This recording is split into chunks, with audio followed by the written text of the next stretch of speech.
Today on Rock Nation Incorporated, episode number 1, something from the Instant Authority Expert Vault. It's Planet Helix with Mr. Brian Vollmer. Yeah, baby! Rock Nation Incorporated, yeah. Rock Nation Incorporated, yeah. Rock Nation Incorporated, yeah. Rock Nation.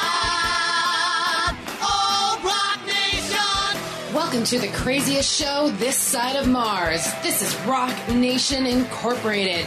Here's your host with the most, Keith Shannon. Hi, everybody. Welcome. Today on the show, we have none other than the rock star, Brian Vollmer. He is the lead singer of the legendary heavy metal group Helix. But first, here's his bio. Helix were formed in 1974 from a Battle of the Bands contest in Kitchener, Ontario, Canada. Helix released 2 independent albums on their own H&S Records entitled Breaking Loose and White Lace, Black Leather in 1979 and 1981.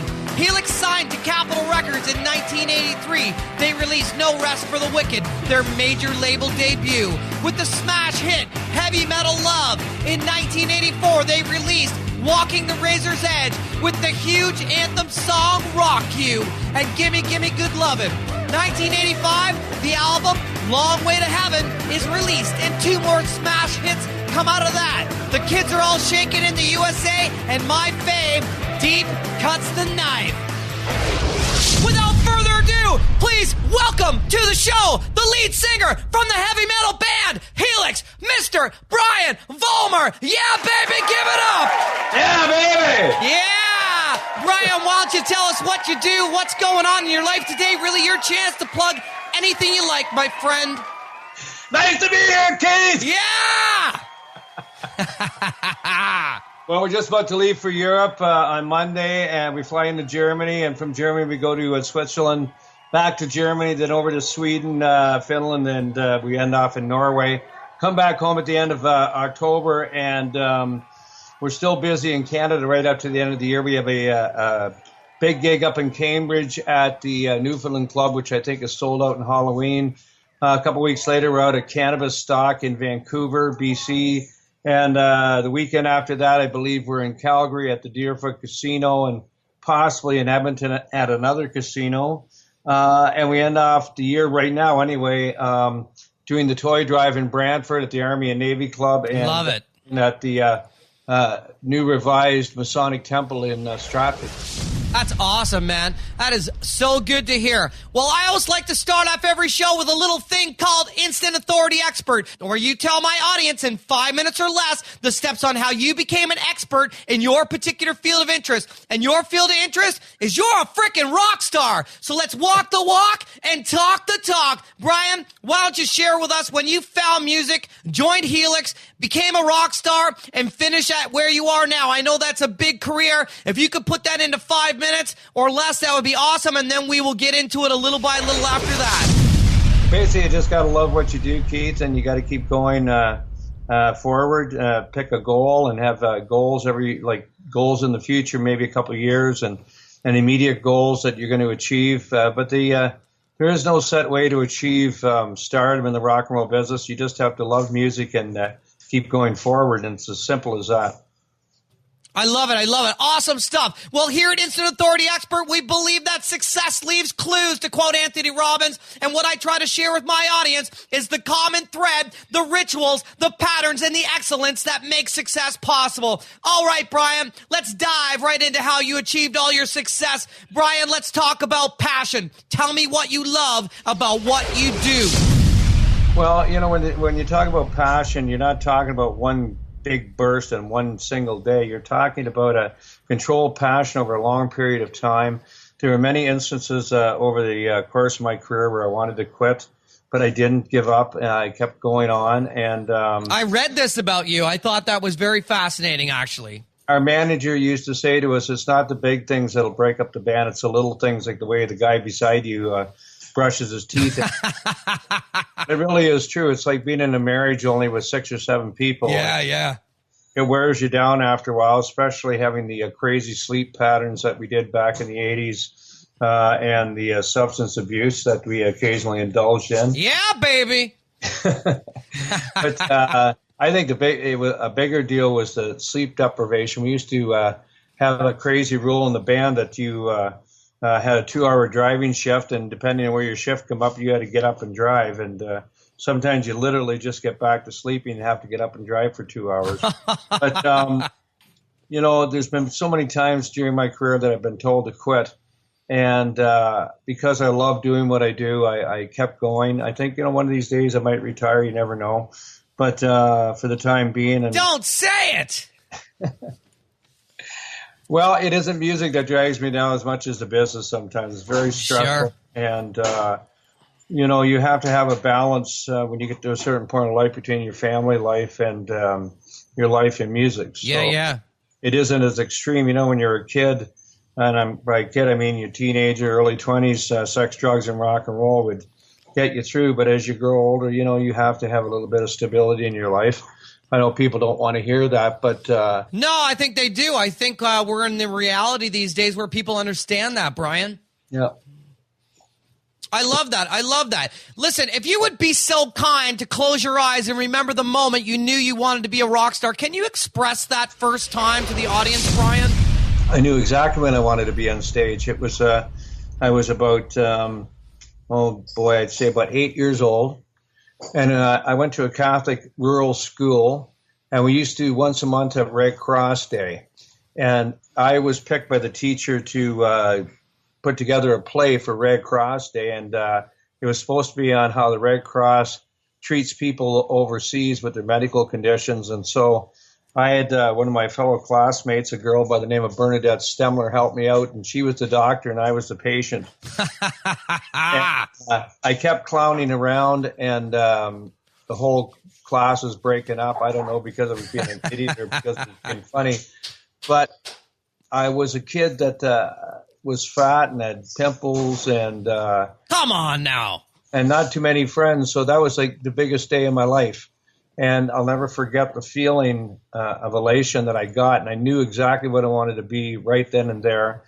And I consider myself very lucky because of that, because a lot of people wander through life and they never, ever know what they want to be. But I knew at a very early age. And I can even remember going out to my dad picked me up in his old 59 Chevy pickup truck. And he was a farmer, and we were on our way home to do chores. And all I could think about was the wonderful moment that just had happened to me on stage with my little Red Cross play, and he basically told me to shut up and concentrate doing the chores when we got home. But for me, it was a magical day. That's an amazing story, man. I'm so happy you shared that with the audience. They're going to love that. Brian, now I know the answer to this one, but a lot of people out there don't. Where did the name Helix come from? We needed a name because we had a gig coming up early on in the band's career, and it was at Blueville High School in Kitchener and Waterloo, Ontario, one of the two. And Bruce Arnold, who was the guy that started the band in the first place, our drummer, he was in school that day, and he picked a whole list of names out of his science textbook, and one of them was Helix, and we had a vote at practice, and that was the name we stuck with. It was originally the Helix Field Band. Right. And we shortened it up to Helix. That's what I wanted everyone to hear. I wanted them to hear it from you. That's awesome, man. All right, well, let's get right into it. Let's talk about the first two Helix albums. They were independent. If I'm wrong, correct me. No, they were. They were independent. They were on H&S Records, which stood for Helix and Sype. We recorded those albums with money from my grandmother, from my mother. And they cost about $26,000 each. The first album Holy cow, man! The first album was produced by Bob Morton, who had success with a Quebec-based band called Harmonium, I believe. And that album for us, when it was released, became a hit in Texas, largely due to Joe Anthony, who worked at Kiss K-Mac Radio out of San Antonio. Right. And we ended up going down and touring Texas, which for any band back then was a very big deal. Huge. And to our friends, we were already rock stars just for the fact that we were playing in the United States. And the second album, White Lace and Black Leather, we recorded at the same studio, Springfield Sound, outside of London, Ontario, which was an old renovated schoolhouse. And it became a number one import for us in England. And both those two independent albums. We sold about 10, 15,000 copies right off stage. Wow. And they led to us getting signed to Capital EMI. Capital, yeah.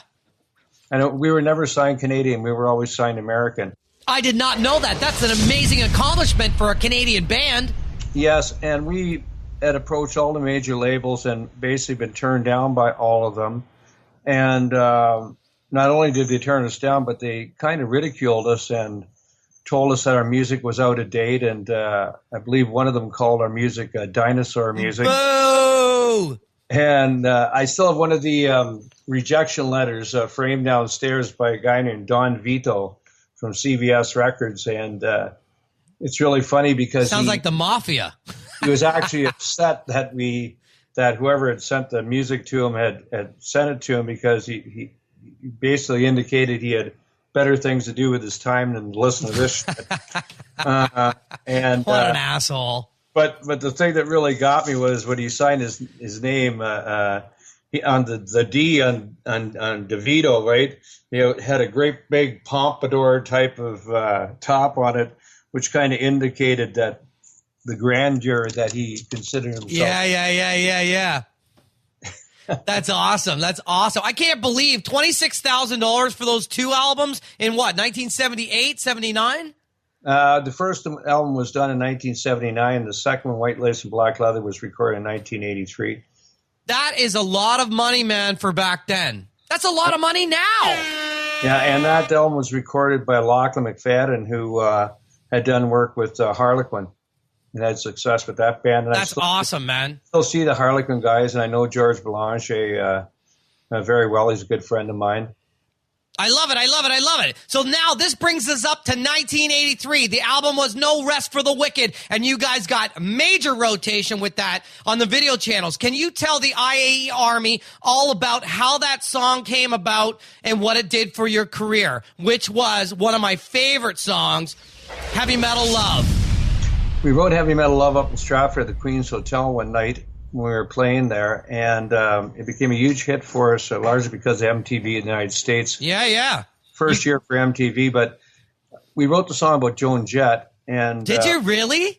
I had forgotten my stage clothes on, I think, the Thursday or Friday night. I think it was a Thursday night, and we were playing up there, and I had to drive all the way from Seaforth back to Kitchener and pick up my clothes. On the way back, there was a song, something like My Rock and Roll Baby, on the radio, and I thought, well, I wonder how I can write a song like that, only with heavy metal. And I come up with Heavy Metal Love, and Paul had the lick, and we wrote it very quickly and put it on stage the next day, and I don't think there's ever been a gig where we didn't play it.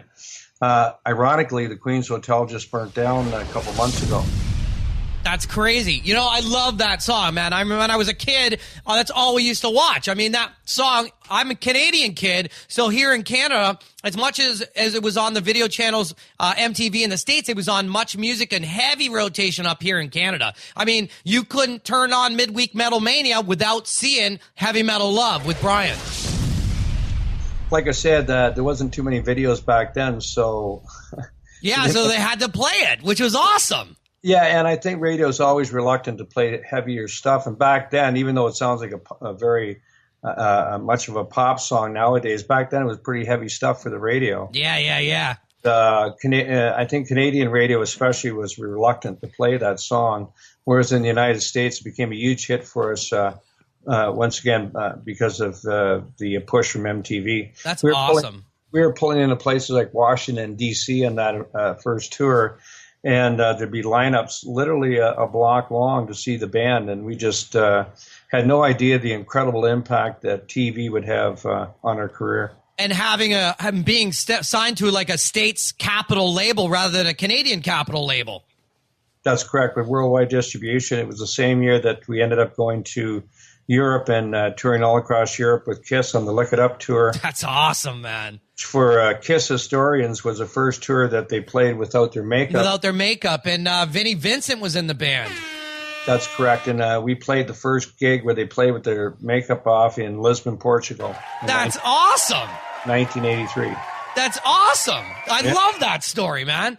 All right, well, that brings us up to 1984, my favorite year. I'm 14 years old. It's when I heard one of the best anthem songs of all time, Rock You. The song was in heavy rotation. The video was everywhere. And there I was in a big rock pit. This is no lie, acting out the video. The song still kicks ass. Tell us about that special song.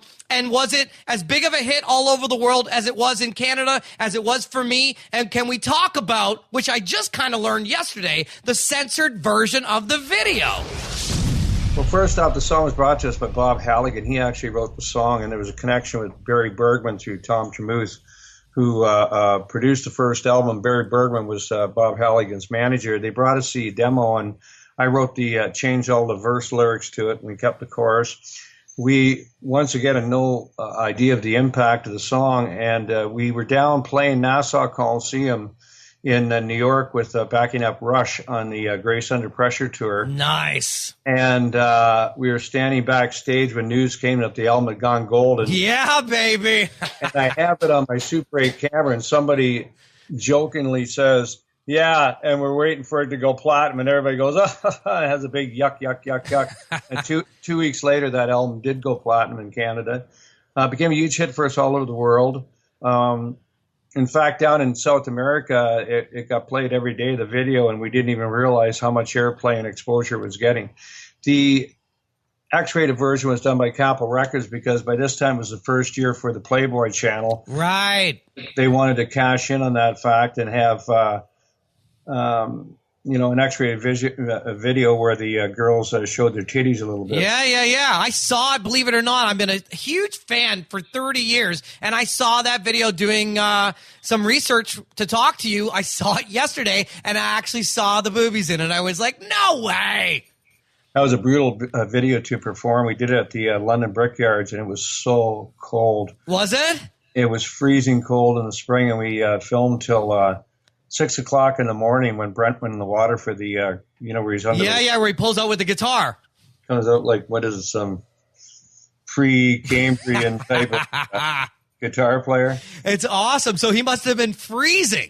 He was blue, and we had to sleep in our cars that night because we had an appointment, believe it or not, with a lawyer the next morning. And from there, we drove back to Kitchener, and we had a photo session all dressed up in lederhosen because we're from Kitchener, Ontario, which used to be called Little Berlin, which has the second biggest Oktoberfest in the world. Right. That's awesome, man. I used to act out that they were building an apartment in Hamilton at the time where I was living, and I used to act out that video. That video was so influential on all myself, my friends, everybody, man. I mean, I still love that song to this day. Now, you guys had another hit and a video, a cover song, actually called Gimme Gimme Good Lovin'. Tell us about the two different videos here.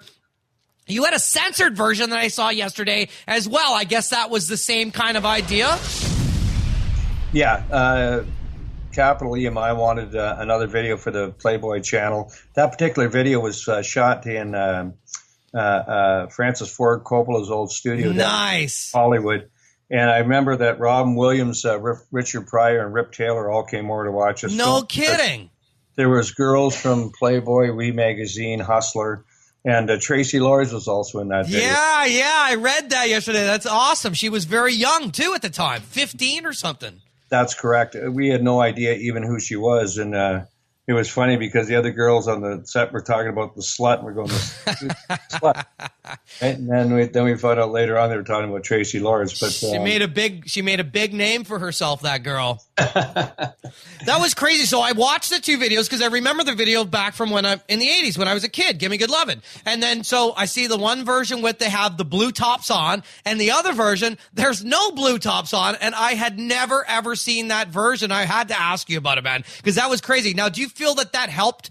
Did that, by putting it on the Playboy channel, did that probably get different kind of listeners, do you think? Well, it sure did hurt. Yeah, no doubt, eh? I have a lot of that on my Super 8 sound movie camera, too. You got to release that stuff on like a best of. In fact, Robin Williams came over and did a skit for me. I posted it up on Facebook when he died. And did you really? I didn't see it. But I was blown away meeting Richard Pryor. I'd always been a big Richard Pryor fan. And Pryor's amazing. He was. The funny thing was he was talking like Michael Jackson, like, think somebody can give me that song? And I'm thinking to myself, come on, Richard, say something. Yeah. Fuck, man. I have to keep wiping my ass with the toilet paper. Love that guy. So we're up to 1985. The album Long Way to Heaven comes out. I mean, back into heavy rotation with Deep Cuts the Night. Still one of my favorite songs of all time. That is no lie. I had it in my head all day today. I mean, I love that song. The kids are all shaking in the USA. You guys are bona fide rock stars by this time. I mean, real, genuine superstars, because all us kids, you know, I was 15 in 85. We're all watching you guys, worshiping you guys, and you had Kids Are All Shaking and Deep Cuts the Knife in heavy, heavy rotation, along with Rock You and Heavy Metal Love. So you got 4 videos just like circling and cycling. What was that like, man? Well, like I said, we didn't really, you know, when you're inside something, you don't really realize the effect. Like, we realized how people looked at us, but we had our own goals, and it was funny. We felt we were kind of falling short in a few places, and but you know, we're humble guys. We're just like your normal Canadians. We try to keep it low key, not too much spouting off about how good we are or anything like that. And we just continued on. We were working really hard and taking very little time off. Deep Cuts the Knife achieved double breaker status in the United States. God, it's still such a great song, man. 2/3 of all the stations in our genre were playing that song down there, and it led to a #1 album in the country of Sweden, which we're going to in a couple weeks. Yeah, baby.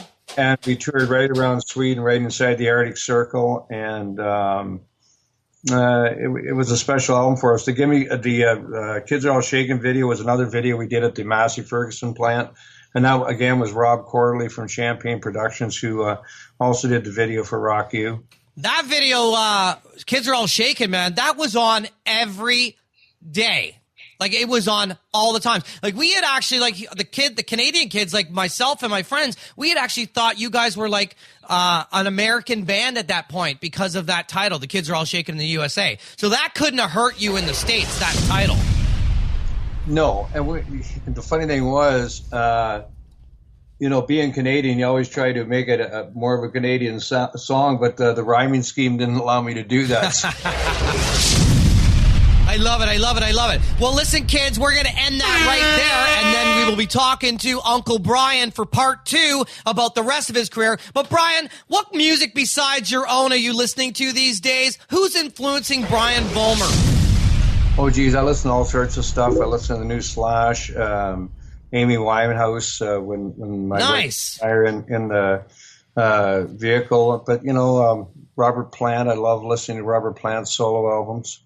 Just everybody. That's awesome, man. Brian, do you have any mentors, coaches? Who can you say is an inspiration to you and helped you out along your path to success? Well, the biggest inspiration in my career is my vocal coach, Edward Johnson, who died a few years ago. Is that the bel canto guy? And he taught me bel canto, and he also taught Beverly D'Angelo. He nice. taught Lanois, produced Pink Floyd and U2. Wow. He taught all the players from Copper Penny, Major Hoople's Boarding House, Gilmour, Triumph, Andy Kern, and Coney Hatch. And wow. Ed was like a dad to me, and I owe everything I have to Ed. Also, my manager, Bill Sipe, he taught me a lot in the business, to be honest, and that your word is your bond. Nice. Whether you have it written down on a piece of paper is irrelevant. You either keep your word or you don't. And I've always stuck with that mantra during my career, and it's served me well. I love that.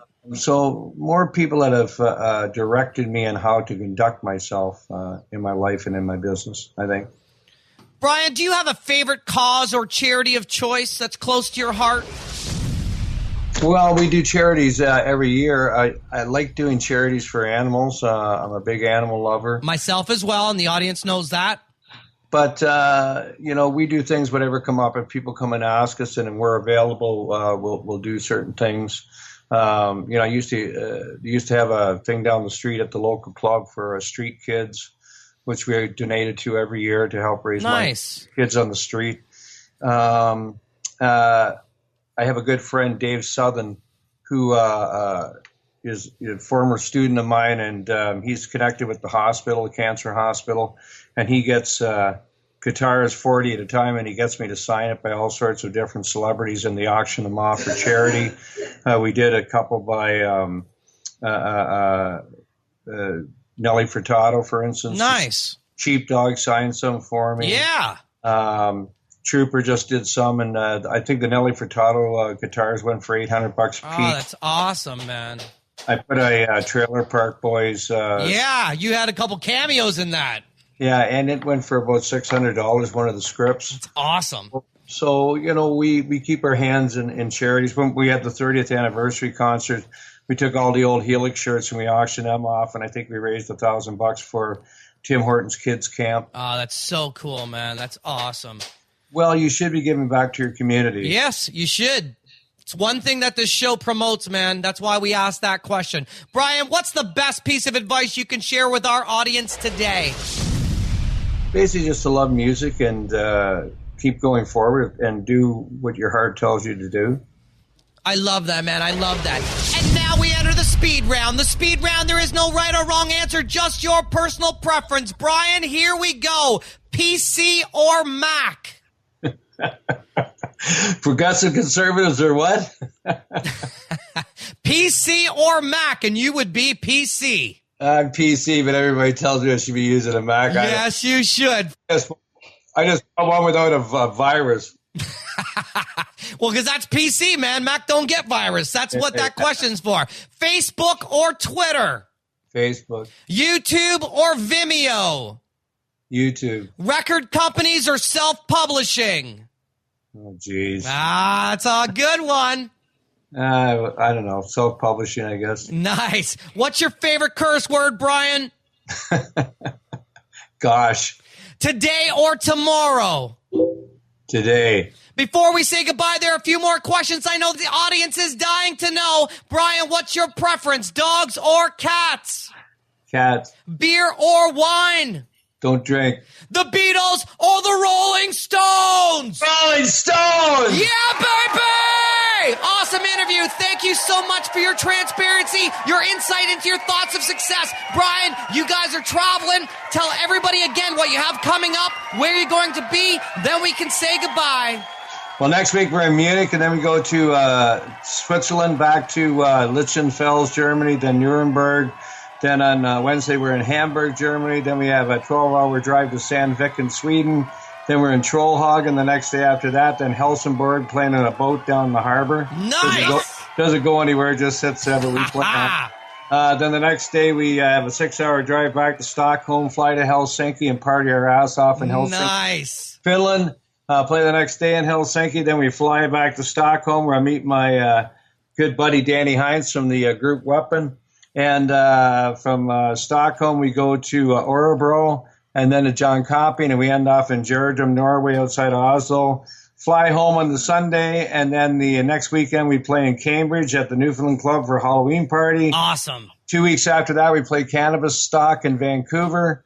A week after that, we play the Deerfoot Casino in Calgary with Godovich and Kickaxe, old buddies of ours. Nice. And then the weekend after that, we play the Brantford Toy Drive for my friend Brett Davidson at the Army and Navy Club in Brantford. And the next night after that, we're playing for my good friend Tom Wazakowski from the Masonic Temple up in Stratford. They just renovated the place. I'm a Mason. And it's always nice going up there and seeing Tom and rocking out the city of Stratford, which we have a long history with. Love that, man. You know what? You just brought back an old memory. Kickaxe used to open up for you guys all the time in the early days. I remember that. Hamilton Place with Helix and Kickaxe, man. That's correct. Good friends of ours. God, tell those guys I got to get them on the show, man. Okay, and, we still see all those bands from back then, Headpins, Harlequin. Darby was just on the show. Lee Aaron as well. Karen, yeah, and we're all still really close friends. In fact, this earlier on this year, we did Metal on Ice. Yeah, Sean Kelly's coming on the show next week. That's great. Sean's my writing partner. He's a great guy. Probably one of the best guitar players to come out of Canada in a long time. Yeah, he's super cool.